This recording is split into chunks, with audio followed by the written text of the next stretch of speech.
अस्सलाम dear students, मैं आपका टीचर बिलाल वेलकम करता हूँ आपको ऑटोकैड की क्लास नंबर 34 के अंदर। लास्ट क्लास में हमने देखे थे राउंड डोर्स किस तरह बनाए जाते हैं। तो आज की क्लास में हमने देखना है कि अगर हमने यहाँ पे विंडोज़ के साथ शेड्स ऐड करने हो बाहर की तरफ तो हम किस तरह कर सकते हैं। उसके बहुत सारा मल्टीपल मेथड्स हैं, ठीक है, मुख्तलिफ़ तरीक़ों से हम वो कर सकते हैं। उनमें से मैं एक आपको मेथड बताऊंगा जिस मेथड से हम आज करेंगे। बाकी जो मैथ एक टेक्निक्स हैं वो हम इंशाल्लाह किसी और दिन देखेंगे। तो आज की क्लास में हमने देखना है कि यहाँ पे हमने अगर हमने शेड्स वगैरह बाहर की तरफ ऐड करने हो तो हम किस तरह बना सकते हैं। शेड्स के डिफरेंट डिज़ाइंस होते हैं। अगर आपको ये कॉन्सेप्ट क्लियर हो गया तो आप कोई भी डिज़ाइन फिर बना सकते हैं। तो आज हमने जो देखना है बिल्कुल सिंपल सा, जो कि एक स्टैंडर्ड शेड्स बनाए जाते हैं, वो हम देखेंगे किस तरह बनाना है आज की क्लास में। तो उसके लिए यहाँ पे हम चलते हैं, एल करता हूँ यहाँ पे मैं, और यहाँ पे इसको ऑफ़ कर देता हूँ। अभी फ़िलहाल के लिए हमारी जो 3D लेयर है इसको हम ऑफ़ करते हैं और अपनी 2D लेयर को ऑन करते हैं। यहाँ से इसको करंट भी करते हैं और इसको ऑन भी करते हैं, ठीक है। और यहाँ पे हमने इसको कर लिया ऑन, और ऑन करने के बाद यहाँ पे हमने पॉलीलाइन ऐड करना है, POL लिखेंगे, और यहाँ पे हमने यानी P लाइन ऐड करनी है। अब यहाँ से हम लेके यहाँ तक आएंगे। ऑफ कोर्स हमें पता है कि हमारा जो साइज़ है विंडो का वो 6 फीट है। और उसके बाद यहाँ पे हमने बाहर की तरफ जो शेड का एरिया निकालना है वो हमारे पास मैक्सिमम 1 फीट या 1.5 फीट होता है। यहाँ पे मैं चलिए 1.5 फीट का रहा हूँ, यानी 1.5 फीट इसका जो बाहर की तरफ एरिया होगा वो यहाँ पे निकला होगा 1.5 फीट, ठीक है। तो यहाँ पे हमने इसका 1.5 फीट एरिया बाहर की तरफ निकालना है, ठीक है।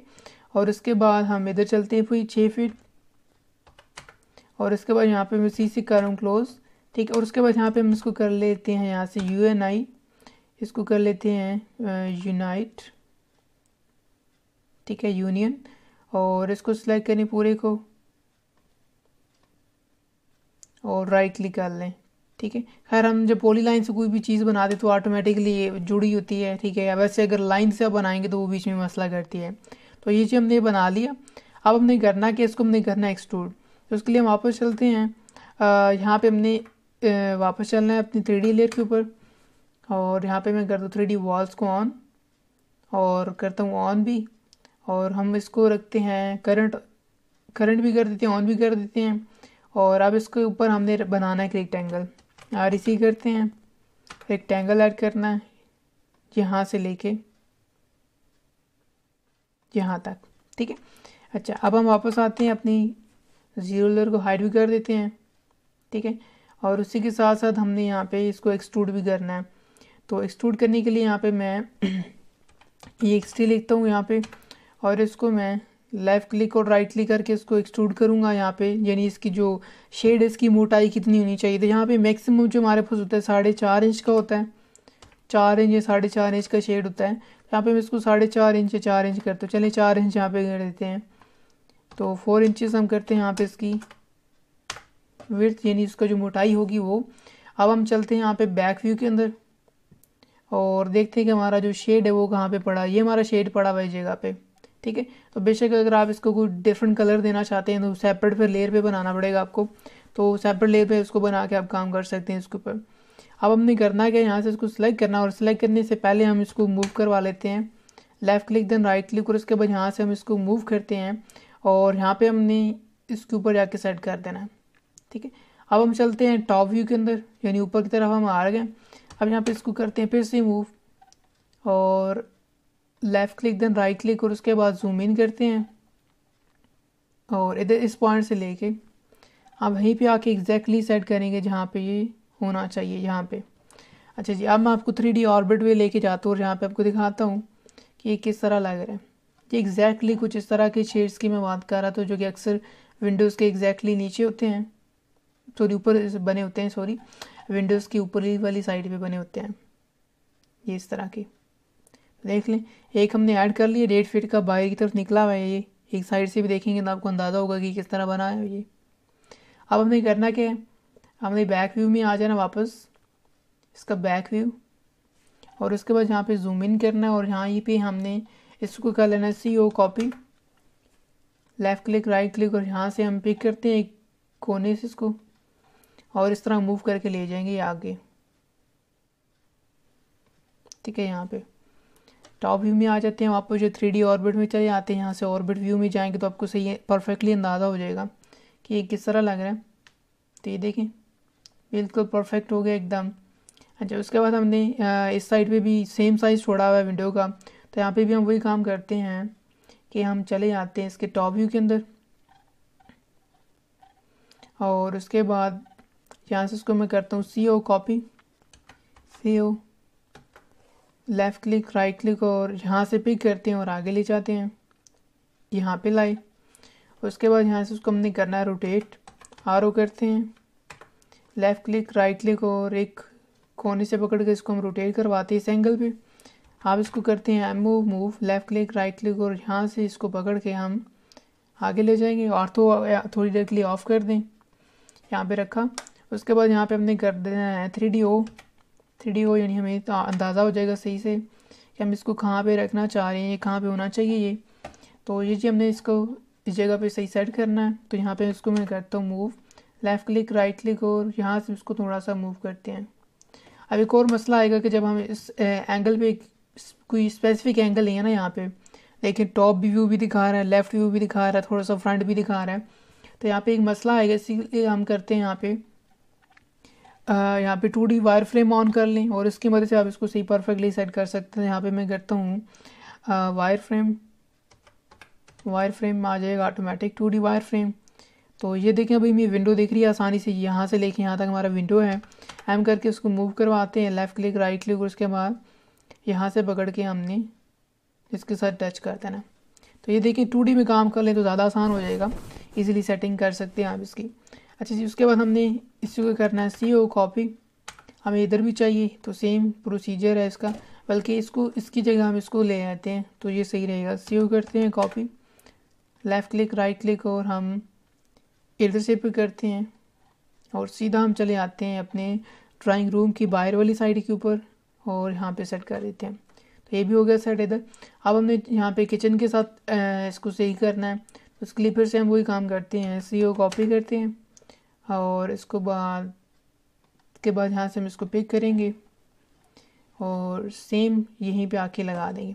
अब मसला क्या आ रहा है यहाँ पे कि ये इसका जो साइज़ है इसमें डिफरेंस आ रहा है, तो आप इसको स्केल करके चेक करते हैं, अगर ये सही काम करता है तो सही है, नहीं तो हमें पर नई बनानी पड़ेगी रेफरेंस और यहाँ मिड से पकड़ के इसके मिड तक और उसके बाद यहाँ पे, ठीक है। इसके बाद इसको करते हैं move left click right click और इस कोने से पकड़ के हम इसको पीछे टच कर देंगे। तो ये जो किचन है ना इसका थोड़ा सा साइज़ में भी डिफरेंस होगा, क्योंकि हमने 1.5 फीट रखा है तो 1.5 फीट बहुत ज़्यादा है, क्योंकि किचन की जो इसकी हमने विंडो छोड़ी ये भी बहुत छोटे साइज़ में 3 फीट 4 फीट की हमारी टोटल विंडो है, तो उसके अकॉर्डिंग ये कम ही होगा, पूरी 1.5 फीट नहीं होगा, यहाँ पे गेस 1 फीट रह गया। खैर हमारा ये काम हो चुका है। उसके बाद हम यहाँ से फिर से करते हैं शेड मोड ऑन अपना, ऐसा HUD शेड लेकिन, और उसके बाद हम इसको कर लेते हैं 3D ऑर्बिट में चले आते हैं। अब यहाँ पे मसला क्या आ रहा है जी कि ये तो सही है, अब यहाँ पे मसला आ रहा है कि ये दोनों नीचे चले गए हैं। तो यहाँ पे हम चलते हैं फ्रंट व्यू में, और फ्रंट व्यू में आने के बाद यहाँ पे हम लिखेंगे कि अगर यहाँ से ये तो दिख रहा है, यहाँ से उसको सेट कर सकते हैं, बट इसके लिए मसला आएगा, तो उसके लिए यहाँ पे फिर हमें 2D में जाना पड़ेगा। जो काम आप ना कर सके 3D के अंदर सही से, 2D वायर फ्रेम अपना ऑन कर लें। तो यहाँ पे हम करते हैं वायर फ्रेम 2D और इसके बाद ये हमारे पास आ रहा है, हम करते हैं इसको मूव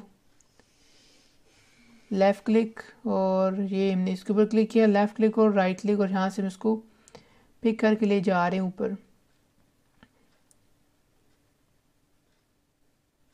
यहाँ पे राइट। ये हमारा आर्थो मोड भी एक्टिव नहीं था, और दूसरा एक और इसमें हमने जो इशू छोड़ा है वो हमारे पास है, जिसको मैंने जो पिक किया है वो हमने इसको पिक करना है, नीचे से पिक करना है ताकि हम इसको जो है इजीली टच कर सके सही। तो लेफ़्ट क्लिक राइट क्लिक और अब की बार मैं यहाँ से पिक कर रहा हूँ इसको और यहाँ पे टच करते हैं, सेम प्रोसीजर रिपीट होगा। यहाँ पे भी एमओ करते हैं लेफ़्ट क्लिक राइट क्लिक और नीचे से पिक करेंगे इसको ऊपर की तरफ, आर्थो मोड एक्टिव कर लें अपना F8 और ये हो गया जी सेट यहाँ पे। अब हम चलते हैं जी अपना ऑर्बिट में, और उसके बाद देख सकते हैं यहाँ पे 2D में हमें दिखा रहा है, यहाँ पे इसमें मसला है कि ये थोड़ा सा अपनी जगह से हिल गया है, देखें ये सही नहीं है। तो फ्रंट व्यू में वापस आएँ, एक दफ़ा सारी सेटिंग चेकअप कर लीजिएगा, उसके बाद यहाँ पे इसको फाइनलाइज करिएगा। यहाँ पे इसको मूव करते हैं, फिर से इमेज से पकड़ते हैं और ये होना चाहिए जी हमारे पास, लाइक यहाँ पे होना चाहिए। इसको ज़रा आप चेक करते हैं ऑर्बिट में जाके, यस अब ये सही हो गया सेट यहाँ पे, ठीक है। अच्छा जी, अब चलते हैं हम अपने शेड मोड के ऊपर। तो शेड मोड एक्टिव करते हैं और यहीं पे वही हमने ऑर्बिट ऑन कर लेना है और इससे आपको सिर्फ सारा व्यू दिख जाता है ना। वैसे तो आप top view, left view, south west, isometric वगैरह करके चेकआउट कर सकते हैं, बट यहाँ पे आपको एक पूरा आप इसको रोटेट करवा सकते हैं। यहाँ पे पहले देखें, ऐसे एंगल से भी चेक कर सकते हैं, लेकिन हर एंगल से आपको दिखा रहा है। सारे अपने आइसोमेट्रिक व्यू चेक कर लीजिएगा, ठीक है।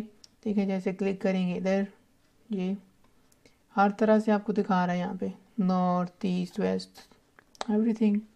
देख लिया, हमारा ये भी आज का क्लियर हो गया कॉन्सेप्ट कि हम शेड्स वगैरह किस तरह बनाते हैं। देखिए आपके सामने मैंने बनाया, अब ये शेड्स हो सकते किसी और मेथड से भी बनाए जा सकते हैं। इंशाल्लाह नेक्स्ट क्लास में आगे जो हमारी क्लासेस हैं इनके अंदर हम मज़ीद और भी ऐसी चीज़ें देखेंगे।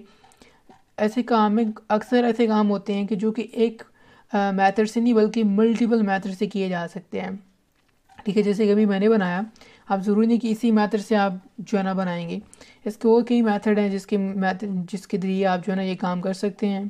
तो इंशाल्लाह आने वाली नई क्लासेस के अंदर हम वो भी देखेंगे। बट आपका ये बेसिक कॉन्सेप्ट क्लियर हो गया है कि अगर आप बनाना चाहें तो आप इसी मेथड को यूज़ करते हुए यहाँ पे शेड्स बना सकते हैं, वट कुछ भी आप बनाना चाहें तो आप बना सकते हैं। 3D के अंदर बता रहा हूँ, पिछली क्लास में मैंने रिपीट किया था, ये 3D के अंदर ये कुछ चीज़ें हैं, ठीक है, जिनको अपने अगेन एंड अगेन रिपीट करना है। इन्हीं की मदद से सब कुछ बनेगा और उन्हीं टूल्स को यूज़ करते हैं आप कुछ भी बना सकते हैं। और अब हम बनाएंगे नेक्स्ट क्लास में इंशाल्लाह से विंडोज़, यानी विंडोज़ के डिज़ाइन हमने किस तरह बनाने हैं। आपको दो डिफरेंट डिज़ाइन बना के दिखाऊंगा, एक मिरर वाला विंडो और मिरर लेस विंडो, यानी बगैर जैसे दूसरी विंडोज़ होती हैं वो। तो इंशाल्लाह कल की क्लास में वो देखेंगे। और देन उसके बाद हम देखेंगे डोर्स, ये डोर्स किस तरह बनाए जाते हैं, राउंड डोर किस तरह बनाते हैं, दूसरे जो हमारे स्टैंडर्ड डोर्स होते हैं वो किस तरह बनाते हैं। वो हमने जगह तो निकालना सीख लिए। अब उसके बाद हमने देखना है कि डोर्स लगाने कैसे हैं, बनाने कैसे हैं, बना के फिर लगाने कैसे हैं, विंडोज़ और डोर्स। उसके बाद फिर हम चलेंगे ऊपर अपने रूफ़ के ऊपर, यानी इसका छत कैसे लगाना है ऊपर, ठीक है। तो उसके बाद फिर हमारे पास स्टेयर्स आ जाएंगी और बहुत सारा भी काम पड़ा हुआ है, ठीक है। फिर उसके बाद हम आगे चलते जाएंगे जैसे जैसे इसकी क्लासेस कंप्लीट होंगी आगे। तो इंशाल्लाह अभी बहुत सारा काम पड़ा हुआ है, तो सारा हम सीखेंगे, रेलिंग बनाने और बहुत सारा भी काम पड़ा हुआ है, ठीक है। और तमाम काम करेंगे। उसके बाद फिर हम चलेंगे 3D मैक्स के ऊपर, यानी इस प्रोजेक्ट को हम 3D मैक्स में लेके जाएंगे और वहाँ पर जाके इसको देखेंगे अगर आप बनाना चाहें तो किस तरह 3D मैक्स के ऊपर काम कर सकते हैं। दैन फिर इस तरह हम आगे चलेंगे अपनी कम्प्लेक्स ड्राइंग्स के ऊपर। फिर आपको बताऊंगा कि कम्प्लेक्स और बड़े जो प्रोजेक्ट्स होते हैं, बड़े घरों के प्रोजेक्ट्स होते हैं, उनको किस तरह मैनेज करना है, किस तरह बनाना है। ये मेरे अपने वो प्रोजेक्ट्स जो मैंने कर चुका हूँ, मैंने कर लिए हैं, वो सारे के सारे मैं आपको दिखाऊंगा कि मैं किस तरह पहले पेपर पे बनाता हूँ, ठीक है, सिंपल सा। फिर उसके बाद ऑटोकैड में ला के यहाँ पे उसको फुली ड्राइंग करता हूँ, उसको किस तरह मैनेज करता हूँ, यानी किस तरह उसकी सारी सेटिंग बनाता हूँ, ठीक है, किस तरह रिव्यूज़ मुझे मिली, यानी जो मेरा अपना पर्सनल एक्सपीरियंस हो चुका आज तक वो सारा का सारा आपसे शेयर करूँगा। बट आज के लिए इतना ही। आई होप कि आपको ये जो आज हमने सीखा है शेड्स बनाना आपको क्लियर हो गए होंगे। कोई क्वेश्चन हो, कोई इशू हो तो नीचे कमेंट पे पूछ सकते हैं। और वीडियो ख़त्म करने से पहले आपसे रिक्वेस्ट करूंगा कि अगर आप मेरे चैनल पे नहीं हैं तो मेरे चैनल को सब्सक्राइब कर लें और साथ ही लगे बेल आइकन को प्रेस करें ताकि मैं जब भी कोई नई वीडियो अपलोड करूं आपको उसका परफेक्ट नोटिफिकेशन टाइम पे मिल जाए। तो मैं अब आपको मिलूंगा नई नेक्स्ट वीडियो में। अपना बहुत सारा ख्याल रखिएगा और मुझे अपनी दुआ में याद रखिएगा। अल्लाह हाफिज़।